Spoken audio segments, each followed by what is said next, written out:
Destined for division, how the Confederacy's triumph led to America's demise.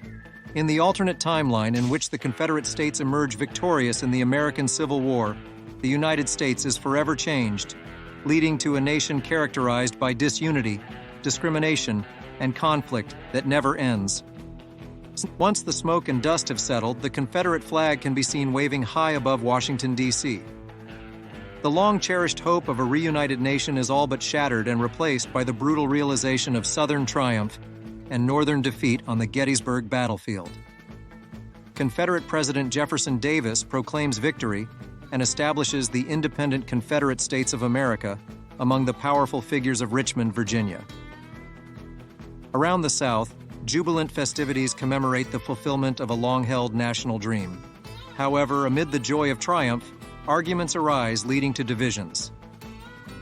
The Confederacy, created on the basis of white supremacy and the existence of slavery, is now tangled in its own web of threatening debates.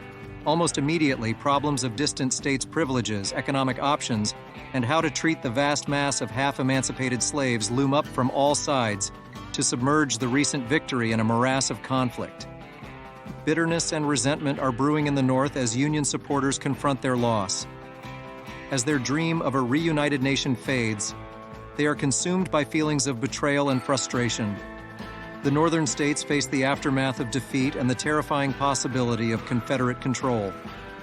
Despite the chaos and confusion, the success of the South's high command against this large and powerful Union Army in Virginia would resonate around the world. With its connection to a growing opposition to the federal government and European republicanism's revolutionary ideals, the Confederates' victory would bolster authoritarianism. Across the Caribbean and Latin America, where the abolition of slavery is a hope still unrealized by many, the Confederate victory stands as a vivid, visceral testament to the endurance and adaptability of white supremacy and to the inhumanity of human bondage. In these places, the white ownership of black life and labor, and the complexities of the racism on which it ultimately rests, are bluntly laid bare. Whether in the steeply hierarchical labor system of the Dominican Republic between the end of the Civil War and the end of the 19th century, when Cuban enterprises venturing into the mass production of raw sugar gained inspiration from the southern United States, or more recently, in the endless cycle of race-based struggle and backlash in Haiti. Perez reveals how the rebellion led by enslaved and free blacks in the French colony of Saint-Domingue against the French in the 1790s, known as the largest, most successful slave rebellion in history, and the only one to result in the creation of a new and independent state, also played a central role in educating slaveholders of all sorts about the fragility and costs of tyranny.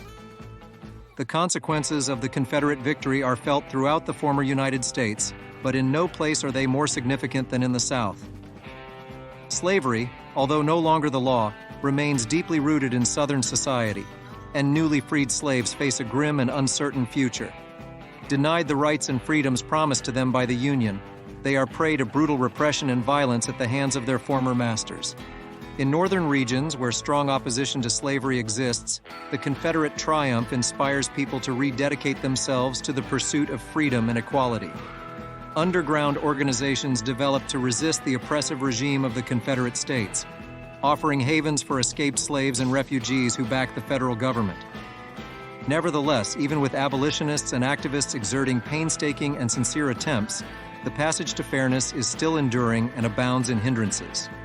It is due to the aftermath of slavery that envelops the whole land and suffuses, soaking out the race relationships and maintaining the inconceivably profound chasms that itself needs time, at least several generations to upper heal. Richmond's halls of power were filled with Confederate leaders who faced difficult tasks in leading a nation divided. Reconciling the interests of slaveholders and non-slaveholding whites within a single political entity created internal strife and deadlock. Rival factions fought for control of the reins of power. At the same time, the Confederacy finds itself alone in the world. It is shunned and excluded from all parts of the globe. The economic agreements it had been able to forge crumble.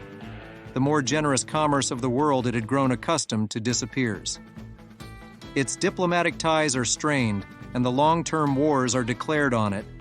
as the nations of the world condemn the Confederacy's embrace of slavery and racial oppression as a moral abomination. However, a sparkle of hope perseveres, even amid the chaos and unpredictability. This hope hinges upon the prospect of a future in which American society can achieve reconciliation and closure in the face of the internal struggle that has divided the nation for so long. This hope resonates in the spirits of Americans from all walks of life, uniting and propelling them to look past individual differences in the exchange of divergent opinions with the purpose of navigating an illustrious future in store.